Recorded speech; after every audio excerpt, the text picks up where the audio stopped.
My name's Ian Hadley and I'm the Operations Manager for Minster Cleaning. We're a daily office cleaning company and we provide services to about 6,000 customers across the UK. Dramatically, we've seen about 40% of our customers suspend service because they were forced into closure. So yeah, financially it's had a big impact on the business. The contracts that we got where we had to continue providing service, it was really about making sure that the staff that were continuing to work were kept safe. So it was all about making sure we had the right risk assessments in place, making sure that the PPE was correct for each task and that they were wearing it correctly, and just making sure that they generally could go to work feeling confident they were protected.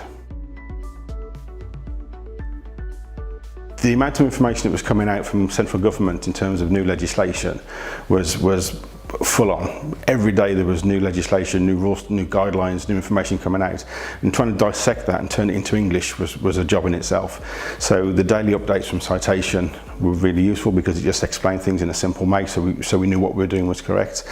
And then the webinars that they've held as well has been good because we've been able to actually talk to people, ask questions and get the answers directly from them. So it's been invaluable. The advice getting from the helpline has always been very, very good. We've had direct email access to some of our key contacts at Citation and they always respond quickly. And we've also got the telephone number direct dials for the key members at Citation, so we can always call them and speak to them directly if we need to. Well, the two main consultants that have done the webinar, so that was Gillian McAteer on the employment law side and Peter Doyle on health and safety. They've been very useful webinars. And also from Gillian, whether it was Gillian or Gillian's team, I don't know, but we'd get information come out on a Friday afternoon at 5 o'clock. And by 9 o'clock Monday morning, we'd got papers from Citation explaining what had been developed and just putting it into simple terms so we can then implement whatever we needed to do. There's been lots of tricky situations in getting things right. So when this first blew up, you had staff not wanting to come into work, you had staff that were claiming sickness, you had staff that thought they were symptomatic, you had staff that couldn't come in because of childcare issues.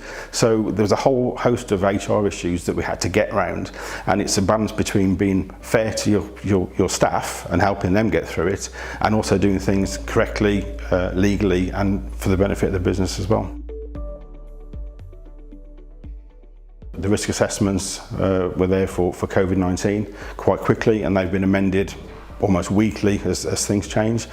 We've also used it for some online training for the staff, so customers that we're still working for want to know that they're getting a good service and that we know what we're talking about when it comes to infection control and cross-contamination, things like that. So the infection control modules that the staff can do, the PPE awareness and the right ways of putting equipment on and taking equipment off has been useful. So we've been able to do all this with our staff.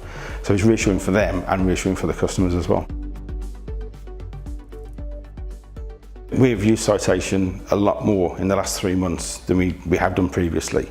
Although we do use Citation services all the time, we've called on Citation a lot more. And that's all been included in the subscription, so they haven't suddenly said, well, you're now phoning us 20 times a day, therefore we're going to put your price up. It's all been included in the subscription, the annual subscription that we pay anyway. So not to have to worry about additional fees from Citation is just one less thing to worry about.